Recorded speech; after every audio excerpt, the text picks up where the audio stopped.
Our speaker today is Robert Weir. Currently, you call yourself part of Smith College, but you taught at UMass and retired from UMass. I'm sorry, period. Retired. And yet he seems very active. He's taught at Smith College, Bay Path College, Mount Holyoke, and Community College of Vermont, and he's still an active writer, freelance writer, a blogger, and his specialty is American labor and social history. So he's the author of numerous articles and 7 books. And he's also the executive secretary of the Northeast Popular American Culture Association and active in the Northampton Historical Society. And you're familiar with Bob, probably, not Robert. Rob. Yeah. And his title today then is Who Owns History? A somewhat revised version of what was presented before. And so please welcome Rob.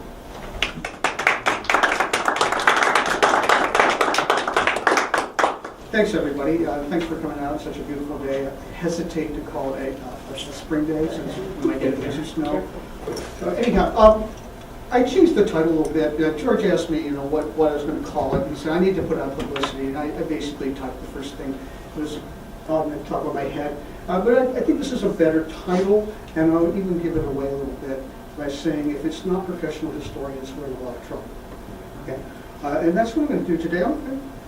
As a scholar, I tend to be the kind of person who connects dots and tells stories. I'm going to do those things. I like to show you a lot of pictures because those are more memorable. So you'll get that. If you see me doing this, that means to advance the slide. It's not because I'm trying to do a fawn's imitation or anything of that nature. Because I'm a kind of connect dots person, some of the stuff I may be talking about, some of you may know more about it than I do. I don't pretend to be an expert on Amherst history or anything of that nature. So I really do hope that we'll have some time for conversation after this. So I'll rattle on for a few minutes and show you some pictures, and then hopefully that'll stimulate something and we can talk about it. And I hope that we can talk, because one of the things that happens so much in these kinds of questions today are pronouncements, not discussions. So, second slide, please.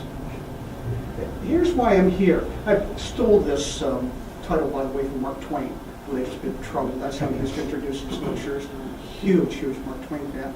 If you publish something in a newspaper, people find you.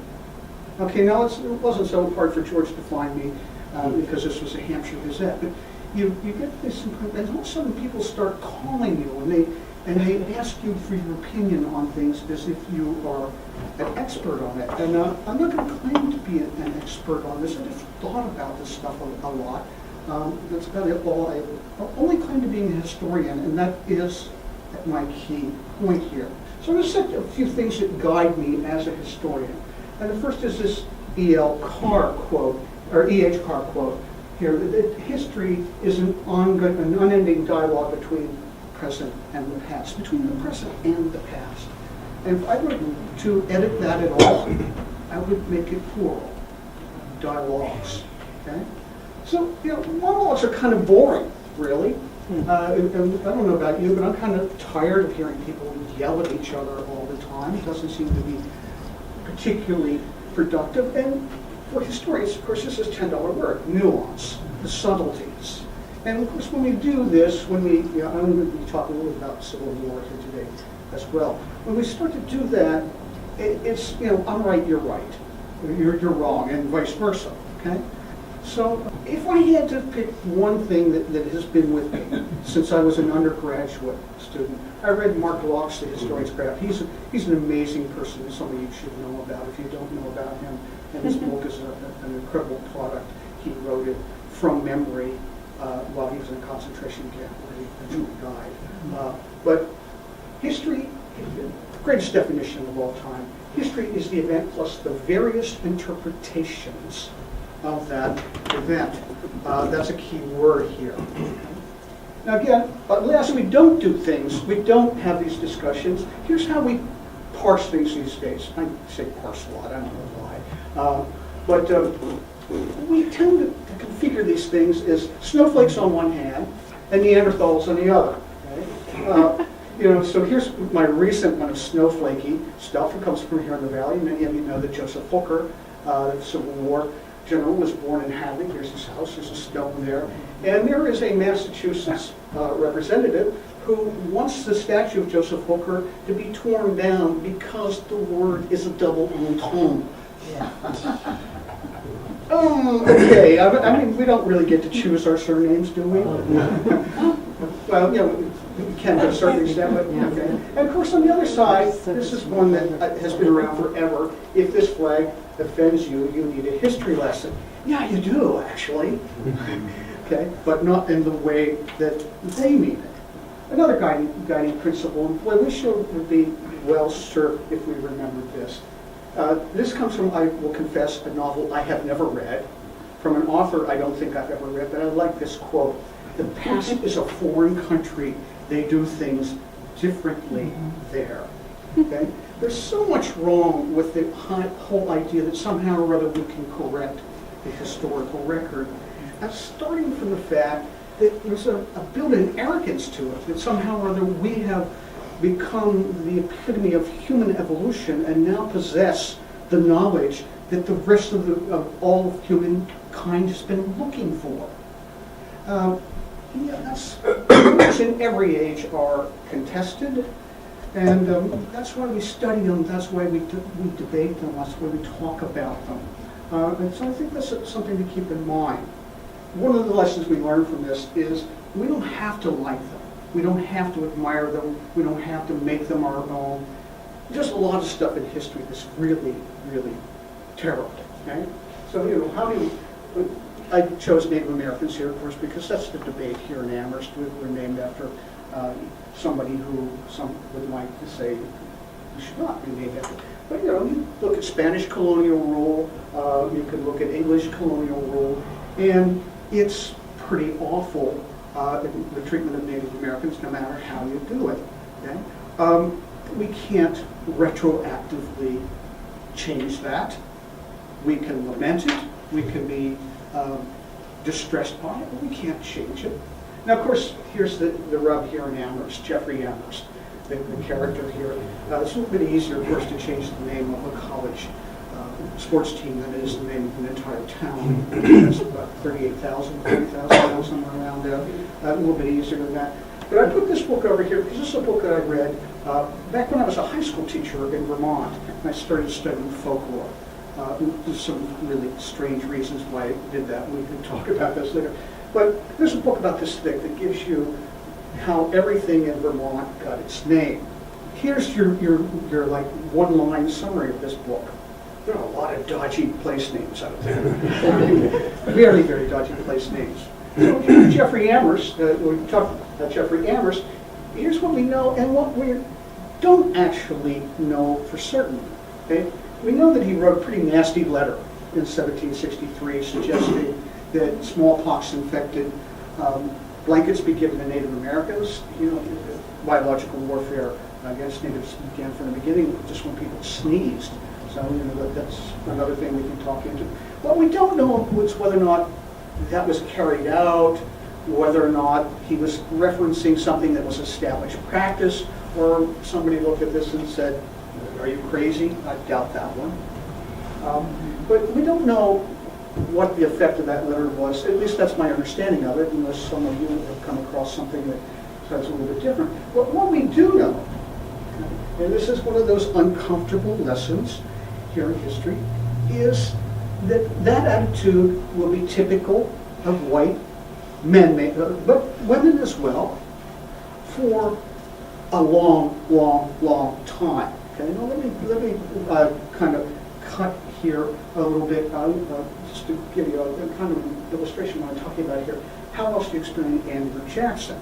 Some of you know that there was passed during Jackson's administration, he was out of office by the time it was put into effect, something called the Indian Removal Act, which moved 7 tribes out of Georgia and North Carolina and so forth, and marched them into what was then called Indian Territory, today we call it Oklahoma, and that thousands of people died. It was brutal. It was an awful, awful thing. Now here's the thing. Jackson put his signature on it.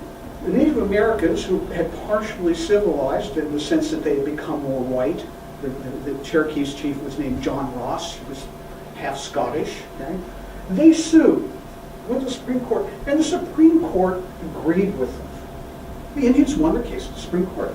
And Jackson ordered the removal anyhow, which was accomplished under Martin Van Buren, his successor. Now, how could he do that? The Supreme Court decided. Well, Andrew Jackson, who was the most popular person in America at this point in time, also one of the most hated, knew for certain that no Congress was going to impeach him for violating the rights of Native Americans. It would not happen. And there's an apocryphal story, it might be apocryphal, it said that Chief Justice Marshall has declared him, let him enforce it.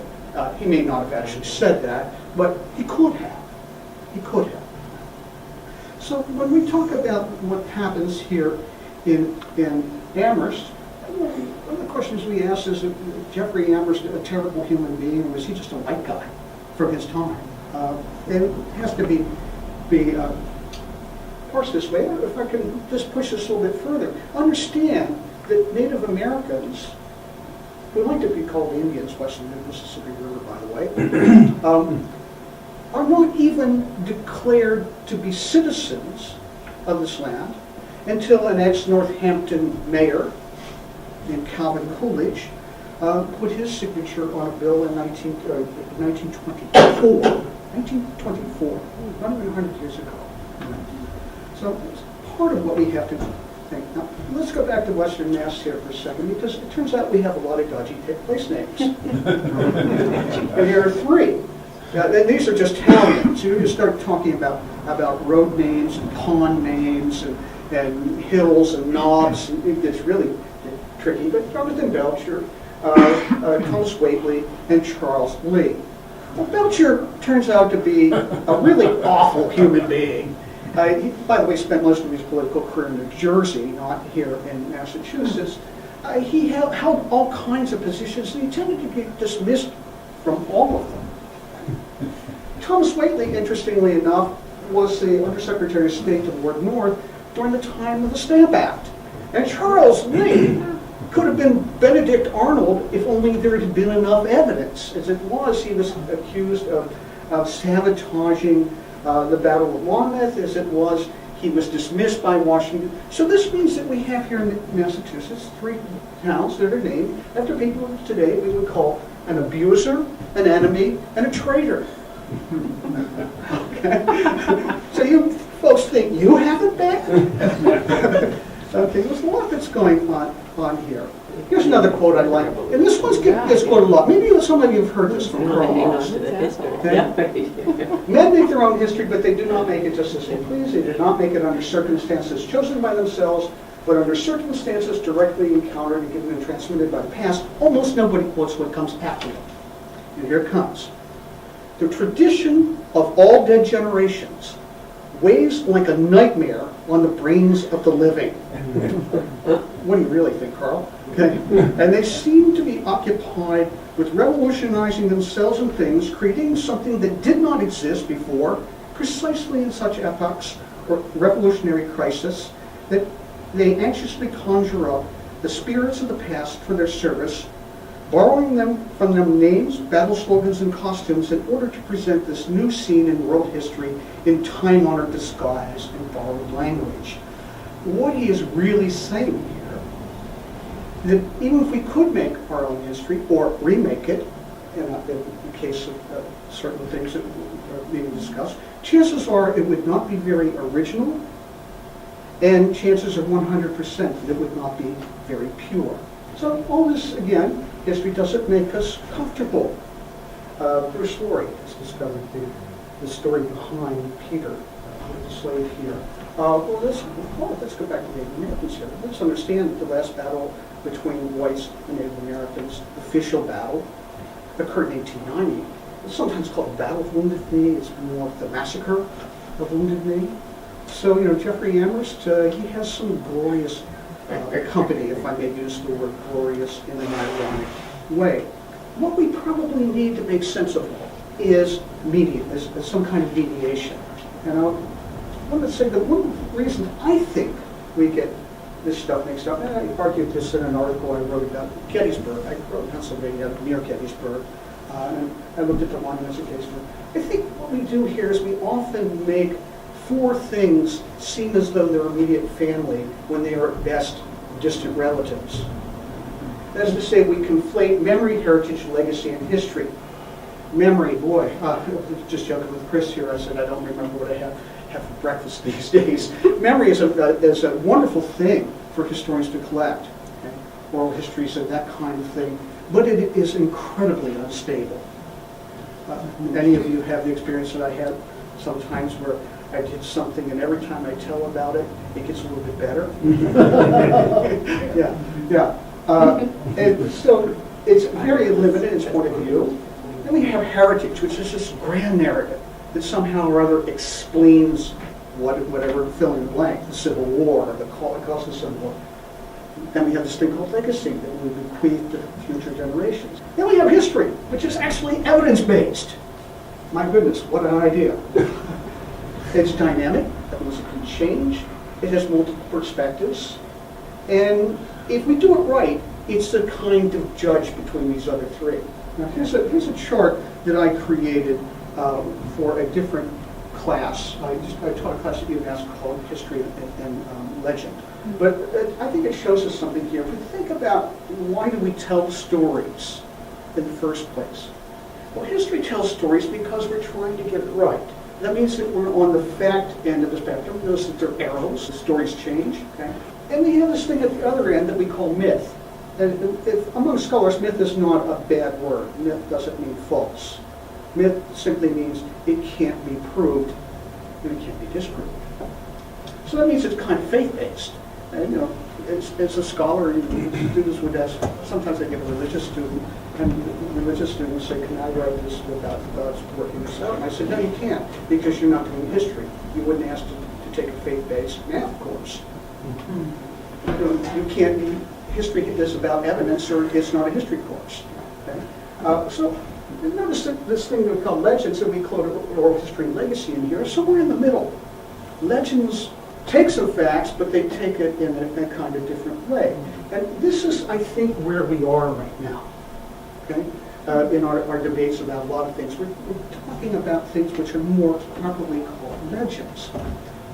Now, let me do something really weird here. Let me jump ahead to where I grew up, a place called Chambersburg, Pennsylvania. You see where it is. It's about 12 miles from the Maryland line, about 25 miles west of Gettysburg. If you know anything about Civil War history, you know that Maryland and southern Pennsylvania were basically wide open. The troops from both sides marched through and so forth. Now, on our square, we have a nice fountain that we actually bought from the 1876 World's Fair. On the square, there's a Union soldier, and he faces south because They all face south, so they won't get attacked. well, even a little bit different in this case, in the sense that this town was the only one north of the Mason-Dixon line that was burned during the Civil War. Okay? In 1864, John Coslin came through and he held the town for ransom. This debate as to whether or not he actually thought he'd get the ransom, not that Chambersburgers would have given it to him anyhow, but he proceeded to burn the town, probably in retaliation for the Peninsula Campaign in Virginia and so forth in 1864. Now, if ever a town was supposedly had done a good, has a reason for having one of those, Chambersburg would be it. Except, when I grew up, Chambersburg, Pennsylvania was a Jim Crow town. That is to say, metaphorically speaking, the Confederacy won. We'd had, this isn't from Chambersburg, but we had this, there was actually bathrooms. This is a courthouse in the square, which was burned as well. And there were subterranean bathrooms, and they were men, women, and color. That was how it was. There was a kind of segregated area where most of the African American citizens lived. And if you go there today, you know the old joke about Pennsylvania, it's Pittsburgh on one end, Philadelphia on the other, and Alabama in the middle. This was Alabama. Wow. It's Alabama. Yeah, that's a diehard Trump country, all those kinds of things. It's still very racist. It's still, diversity is not something people talk about. Multiculturalism is just not on the radar of a lot of people. Now, let me jump ahead here, because what I really want to talk about here is what happens if you do it right eventually. And that's Gettysburg. This is the Gettysburg of my childhood. Okay? The Gettysburg of my childhood was a bunch of monuments and more guns and cannons and cannonballs and bullets than you could imagine. You wouldn't tear your eyes out after a while. You just, I mean, I know that there are lots of people who really enjoy that sort of thing, but it was pretty much the way it was represented. And here, even though we have kind of not so good lighting conditions right now, but believe me, this is natural. I didn't enhance these two. I know how to enhance photos and so on. I didn't enhance these at all. This is the light, where the only places in the Old Visitor Center where the S word was even mentioned. And one of them was about black soldiers, and then there's a small thing here that had a placard that mentioned slavery. You would have never known that slavery was actually part of it. And this is, by the way, in the basement, down a corridor, which had broken lighting and sometimes no lighting at all. Now, that's what Gettysburg was. And if you went to the battlefield, you saw something different. The war was either represented as something completely didactic, completely just kind of matter of fact. These are most Union monuments, if you go on the battlefield, are like this. You tell you where the regiment was, what they did, and that's about it. Or they make it into a bunch of false narratives, as though somehow or other the Civil War was a Greek tragedy. And this is a figure of Cleo in the Muse of History. This is a statue to industry. The industry from the Civil War would be things like the development of the mini ball and of the Gatling gun. Greek tragedy, not so much. Or they represented it as brother versus brother. And here, the war's over, we just shake hands, hug, hug, kiss, kiss. I'm sorry, right? Except that you should understand that the Civil War was officially between two nations which declared themselves sovereign, not brothers, two competing nations. Or we get really strange about it. This is the Pennsylvania Memorial, so somehow the Civil War was a great Napoleonic event. And if you know anything about Pennsylvania troops during the war, the fact that you built such a grandiose monument to the Pennsylvania troops at Gettysburg is really funny, actually. Or this which was dedicated during the presidency of Franklin Roosevelt, the Eternal Peace Flame. Somehow or other, the war was about testing American democracy. You're purifying it with the fire. Or it becomes something a bit more sinister. Okay? You have here monuments along Confederate Avenue, and you have here the Mississippi Memorial, in which you have a Confederate soldier, about to dash out the brains of a fallen Union soldier. You have the North Carolina monument here, which is really strange because they originally wanted to put it on the top of a little round top, and if North Carolina troops had actually gotten there, they would have won the battle of Gettysburg, but they didn't get anywhere close. Okay? So you're getting some deliberate retelling of history here. Here's something that's really rare. This is Virginia's monument. It's pretty neutral.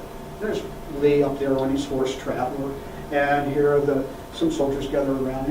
It's also rare because it was the first monument built there, and it's one of the very, very few that was built before 1961. You still see a lot of this here, even though the National Park Service plucks them out, where Confederate flags get reseated along Confederate Avenue. So when we start to look at this stuff, okay? The memorials, all these tales that we tell, they're incomplete and so forth. Chambersburg are mediated. Yeah. And here's what I want to get to. Only two monuments before 1961. Between 61 and 73, Arkansas, Florida, Georgia, Louisiana, Mississippi, and South Carolina built their monuments. I'm sure it was just coincidence that the Civil Rights Movement was cranked up about that period of time. Right? It's a total coincidence, okay? And this is true of the great Confederate flag, too. We hear so much chutzpah about it. People make these amazing statements about this. But look at when states added the Confederate Stars and Bars, which was, by the way, a regimental battle flag originally. Mississippi, 1894, Alabama, 95. South Carolina didn't put it on there until 62. I'm sure that was an accident, too, right? That's just a coincidence. So what's Gettysburg really about? This was the question the historians started to ask. Is this just a monument to the Southern lost cause? pretty much it was for a while. Here's the old visitor center. Well, then Congress got into the act. And Congress said you have to represent the interests of all interested parties. And this new visitor center is a result of some of this mediation by historians and some of this dialogue which occurred to ask what the war was really about. Now this is in the new visitor center. You see the S word all over the new visitor center. Okay? Slavery is well represented there.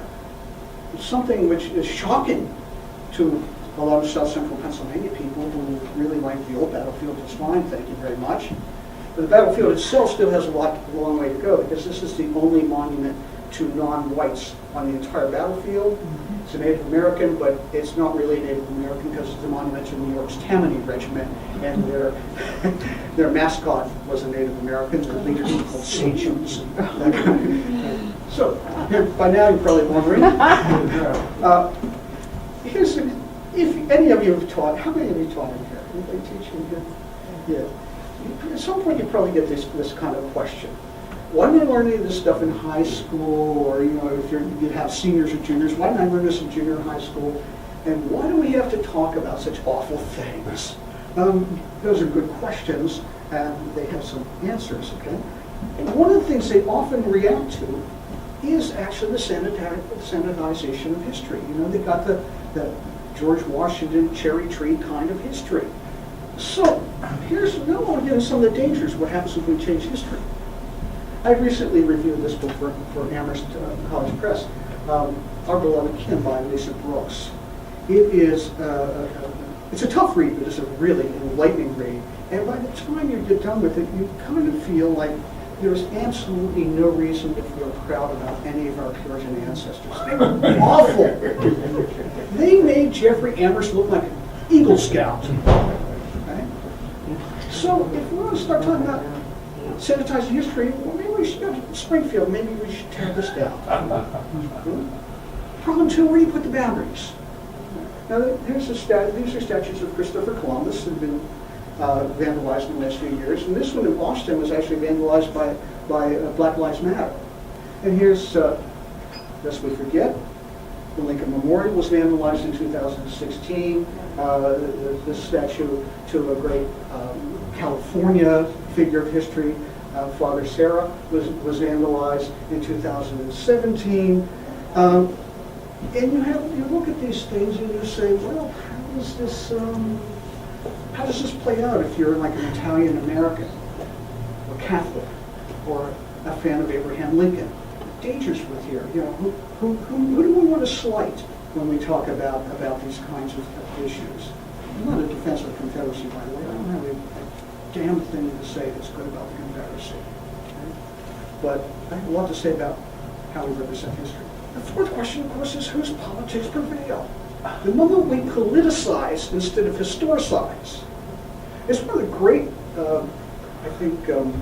short-sightedness problems here in the Pioneer Valley. And we tend to be pretty liberal, right?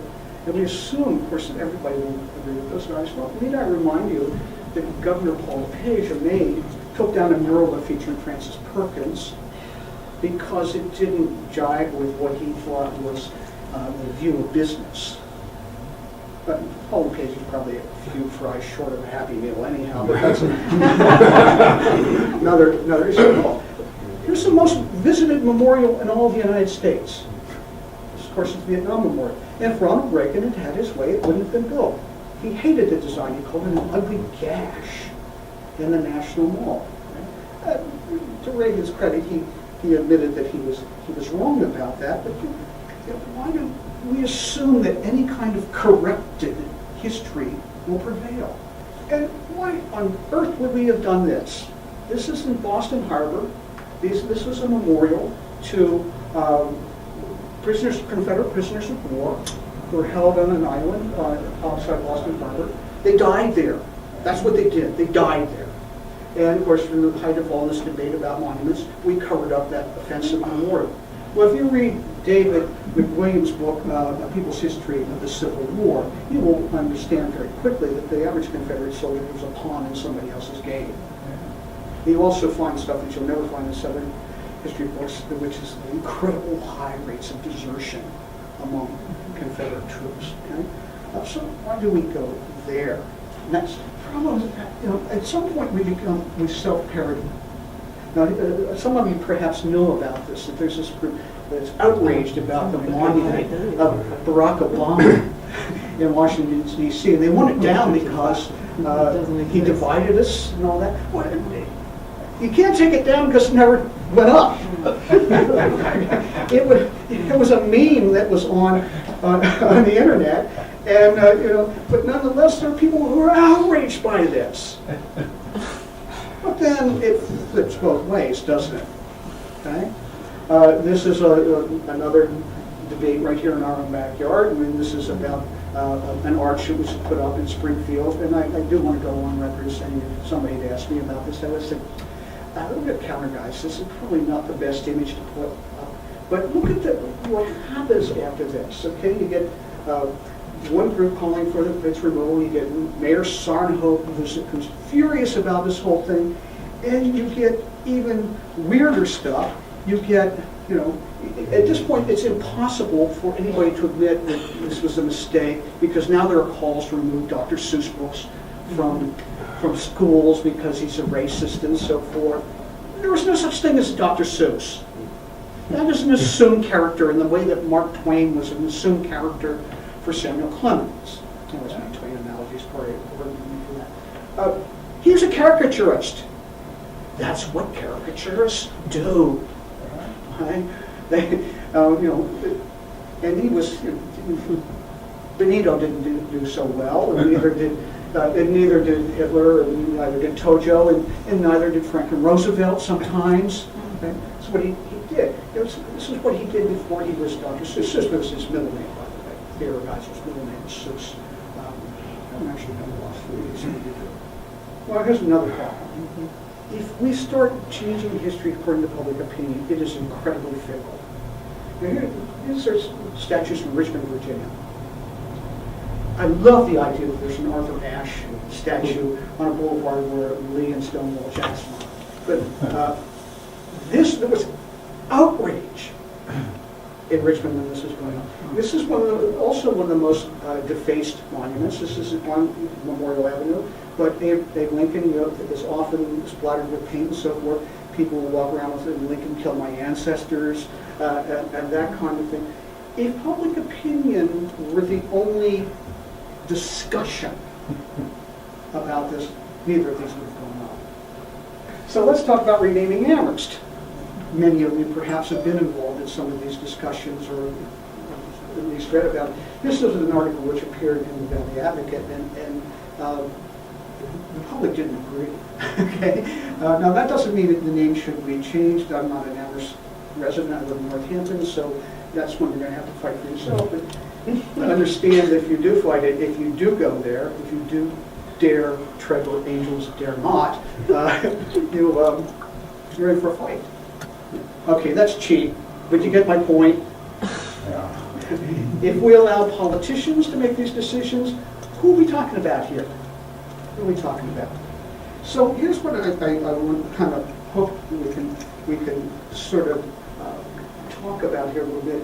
Historians tend to favor teaching the controversy, that we learn in dialogue, and we learn from things which are not particularly comfortable. Holocaust memorials have done a pretty good job with this. Holocaust museums and so forth have done a pretty good job with this.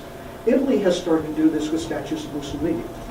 They start to say, well, let's look at the conditions that helped Mussolini rise, and let's talk about this part of our history. And we're starting to do this here in the United States as well. Now, if you ask me, do I think we need to do certain things? I think we do. I think if you have a monument to a KKK leader outside a public courthouse, and it's in a black section of the South, I think it's problematic. I think you probably have to remove that thing. But the problem we've had, I think, is that we've had too many legacy, heritage kinds of statements and not enough representation of all parties was involved, as it happened in Gettysburg. Something that a lot of places have done, and I put New Zealand here because it's successful there, and I lived in New Zealand for a while. People talk about truth and reconciliation. If you don't talk about reconciliation, truth becomes a movable target. On the slide, which is from a very renowned U.S. figure, Secchioli.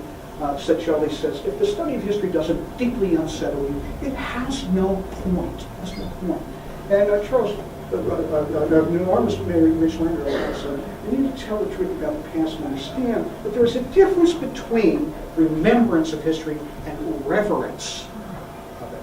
I think those are good places to discuss, and I've gone on long enough, so I'm going to turn it over to you folks for questions. Let me just ask one thing, though. I am very, very hard of hearing. Okay? So if you can make an effort to articulate very well, as if you were on the radio, I appreciate it. I actually retired a few years early because of bad hearings. Yes, ma'am.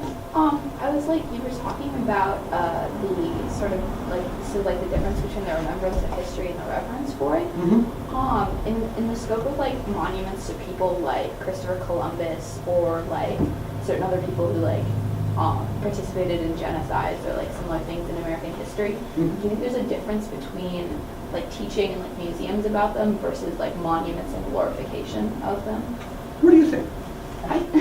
I think that there is.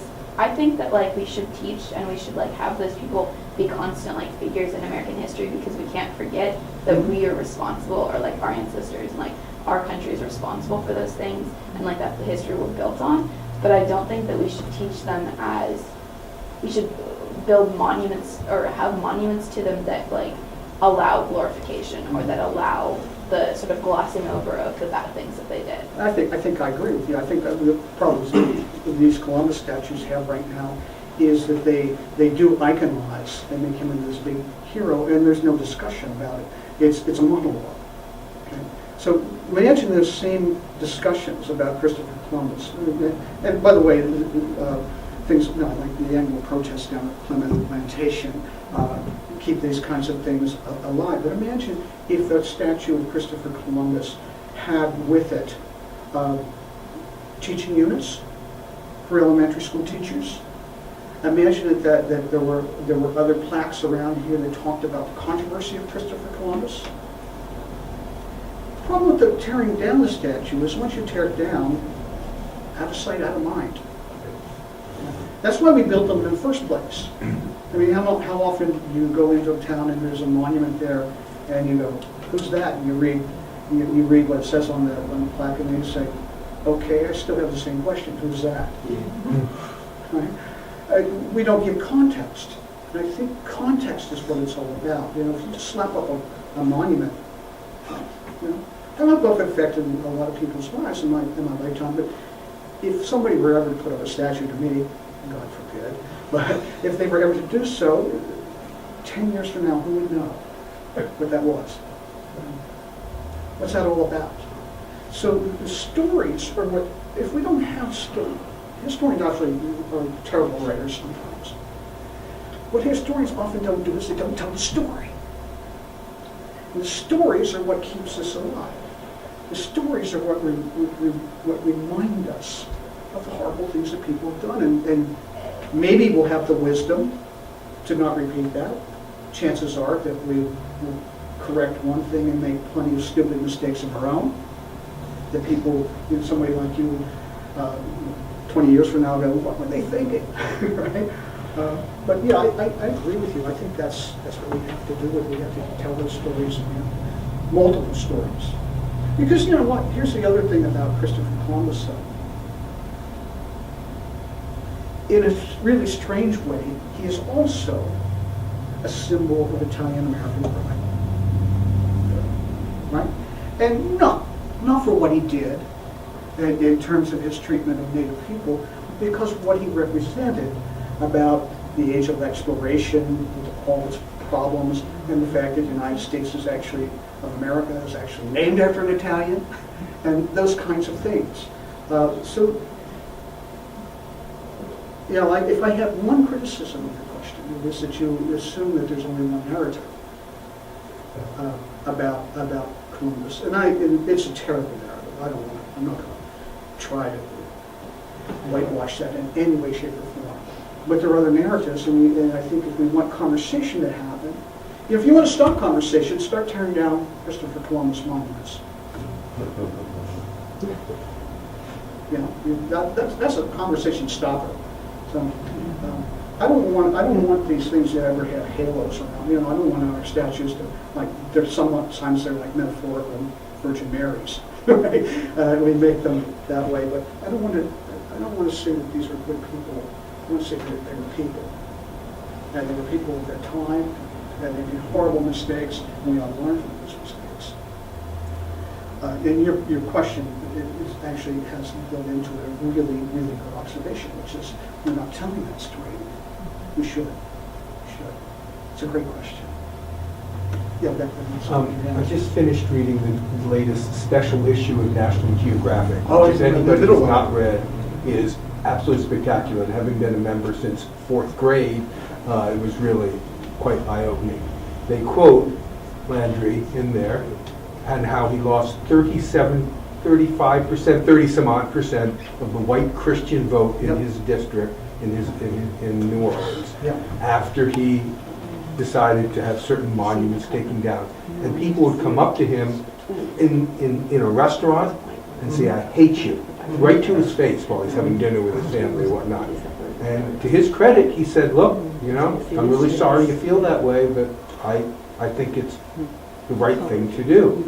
But my concern is, how does history get shaped because of political concerns and the desire to be reelected? We can go on the NRA and all that type of Yeah. stuff. You know, people want to do the right thing, but You know, back in the days when I was an undergraduate and I was studying political theory, one of the things that they said was always an interesting attraction of authoritarian rule is it avoided the messiness of democracy. It does, you know, it avoids all the mess. And I think that's, by the way, one of the dangers of tearing down monuments is that what you do in the short run, and who knows how long that it goes down the pipe, is that you galvanize the people who don't want to have a discussion, they just want to yell louder. So I would say probably the wisest course for in a lot of cases is to add voices and add more interpretation of these monuments, not tear them down. And that's going to take a while. It's going to take a while. It's not easy. It's not without all kinds of problems, some of which are political, in my humble opinion. But I think that's probably the wiser course of action. Slower, maybe wiser. Chris, you have a question? Yeah, I was looking back at a recent event in the history of Amherst that fits into this. When at the request, a number of students at Hampshire College pointed out that for everyone who revered the American flag as a symbol of our freedom, there are people who felt like it symbolized an oppressive government. Yeah. And so the college took down the flag. I remember this, yeah. And I think they ended up, after immense public pressure, putting it up. But I remember what was on my mind, and I don't know if this ever got done, but the best response would have been to put the flag back up, but with an informative plaque at the bottom. I don't know, do people still read Robert Belloc, who talked about the way that certain symbols in America are actually part of what he called a civic religion? And the flag is certainly part of that. You know, we even have our Trinity, which is Washington, Jefferson, and Lincoln, right? And the 4th of July sort of functions as a semi-religious holiday and so forth. So when you touch those grounds, the only caution I would ever say to you is understand that you are really, really tackling something that's very, very volatile and it raises really, really strong emotions. And the question then becomes the question that we used to talk about in the 60s and 70s with social movements: is it worth the amount of energy to get to what you want to do, or are you diverting your energy on the side issue? It's, another one of these things that we're fraught with right now is people kneeling during the national anthem and so forth. And the question becomes, is that the most effective way to make the protest? I think it probably is, by the way. I tend to be on the side of those who say that. But you need to understand that that's like, sort of like reaching down to see if the third rail of the subway really is alive. It's something you say, okay, is there a way, do we want to spend all our energy defending this, or do we want to spend our energy reflecting the issue to where we want it to go, deflecting the issue to where we want it to go? That's your choice. That's not my movement, that's yours. And it's up to you folks to decide how to do that. As I said, we used to have lots of debates about that in the 60s and 70s about how much energy do we have to do X, Y, or Z. I don't have any wisdom to share with you on that. I think it's up to you folks to figure that out. What do you think about the argument that many have made, including a lot of historians, that Confederate monuments, statues, don't belong in city squares, belong in museums because they committed treason? I probably wouldn't use that last word if I were on a.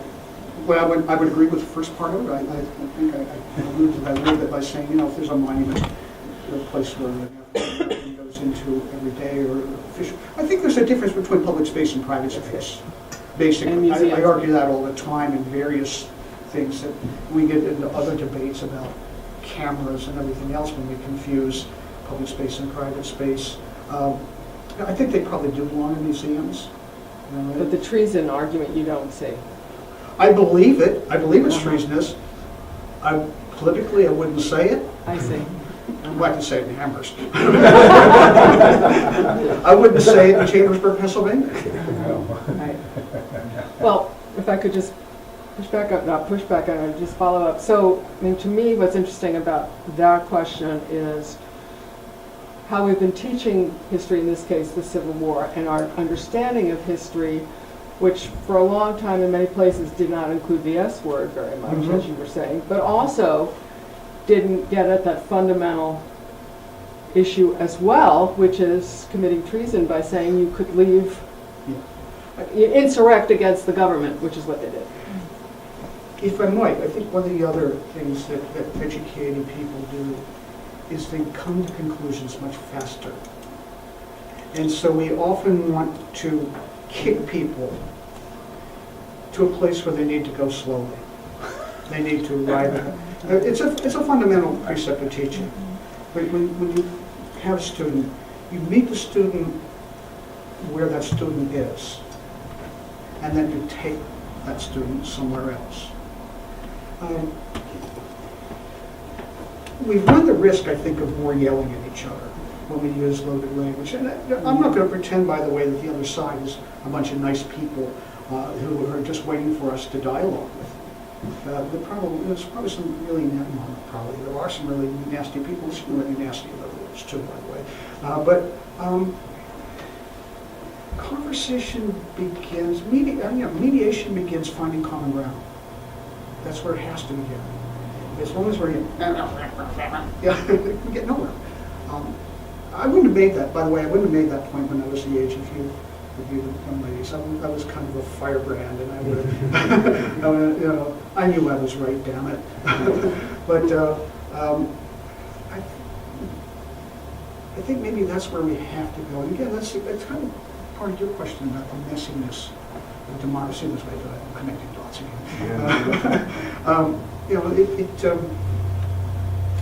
You can be right, but nobody wants to hear it because you've offended them. Right? Yeah.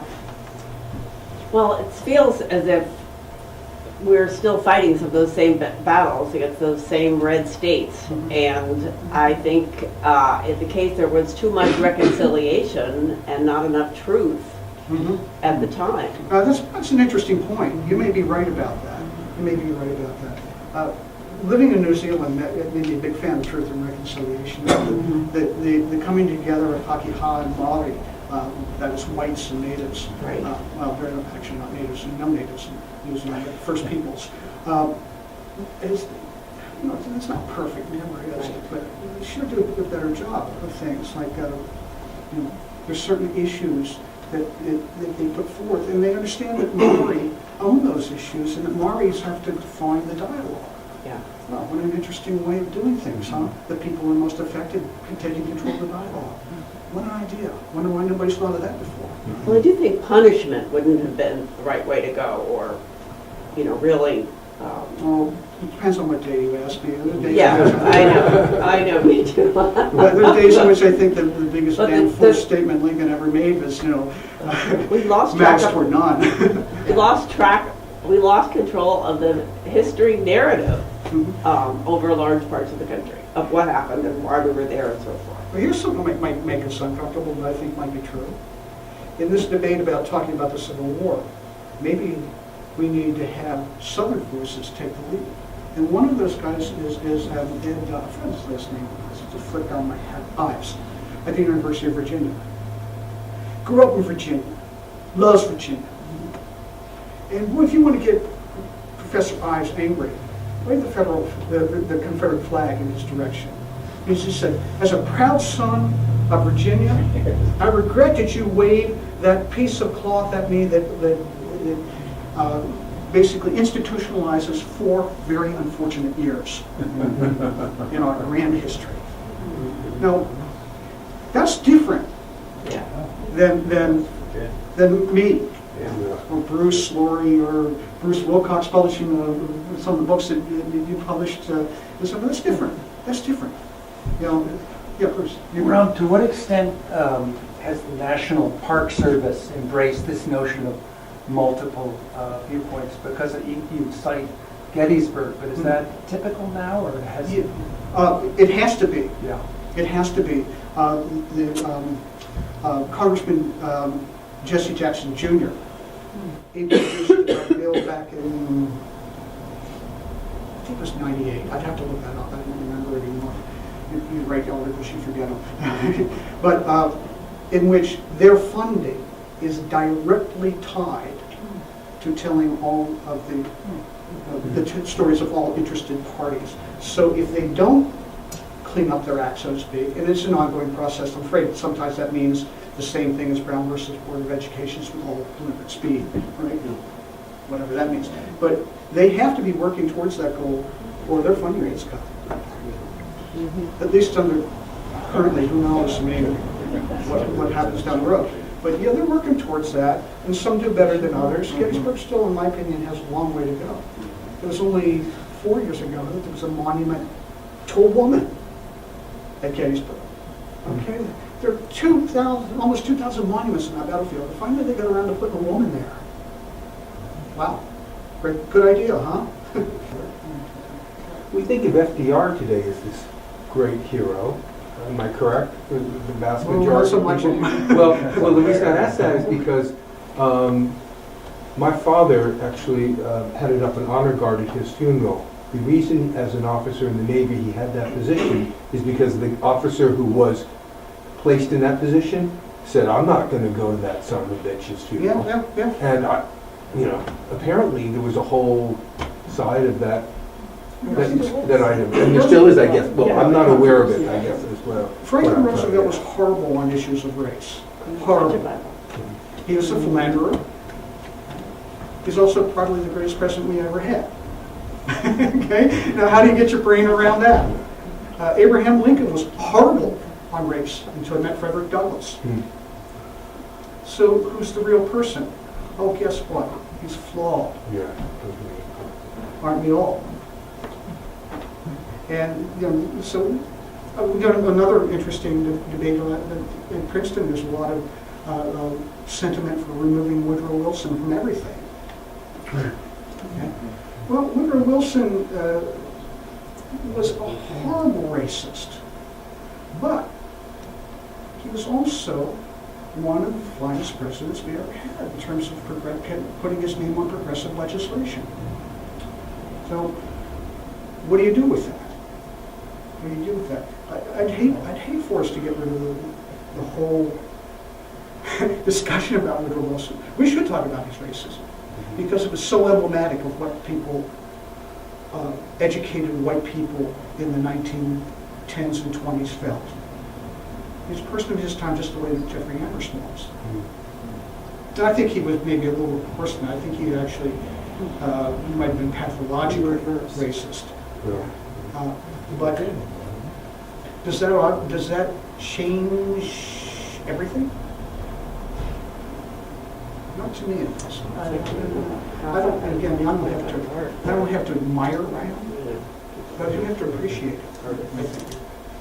LBJ, I think, falls into that category of a man who did horrible things and did wonderful things. Yeah, he did. He did. I didn't even know that till I went to his library on a visit to Austin recently. I'm like, but then of course that library I'm sure is biased towards his. But all of a sudden it was like, wow. Well, I don't think there was anybody on the planet I hated more than Johnson when I was a kid. My pop too. And then now I think he is number 2 after Franklin Roosevelt in terms of progressive legislation. Right? He did some really amazing things, sometimes for horrible reasons. He was conflicted too. Yeah, he was conflicted. What do you make of this? Something I've observed has changed recently. You're talking about the Trinity of Washington, Jefferson, and Lincoln. Mm-hmm. And when I was in school, Jefferson was the great man of the people and bastion of democracy, and worked on the Bill of Rights. Mm-hmm. And Hamilton was on the side of the money grubbers and big business. And now it's suddenly reversed. We're supposed to think of Jefferson as a horrible slave owner, and Hamilton is the man of the people and private enterprise. The people. Hamilton was never a man of the people, but I think Jefferson needs to have a hip hop version of his lifetime. He needs his own play. Jefferson's an endlessly fascinating character. And of course, Joe Ellis, I worked with Monologues, has written amazing books about Jefferson and so forth. Man, I don't know. Jefferson's in some ways a kind of tragic figure, as is Lyndon Johnson, I think, and in some ways because he seemed to be the guy who had a lot of principles he could never quite pull the string on to make them happen. Yeah, and it's you're not going to make Hamilton. I mean, you can try as much as you want to. Hamilton is an elitist by our standards today. Hamilton was endlessly ambitious. He went as far as he could go because he could never be president because he was born outside the United States, legitimate to boot, which would matter in those days. Yeah, you can dress him up and let him sing, but that's not to say, by the way, he put the United States on sound financial footing. That's not nothing. He was probably the man behind Washington. I mean, Washington was chosen president, of course, because he was thought to be beyond politics. He often spoke that language. He wasn't beyond politics, but he often spoke that language. He was the kingmaker. Hamilton was the kingmaker. Jefferson, he was in many ways embodied the debate of what kind of nation we would be, a centralized state or a decentralized state. He was definitely a decentralizer. I'm content to chat with everybody as long as they wish, but as long as you have places to go, don't feel like you have to wait for me to say, class dismissed.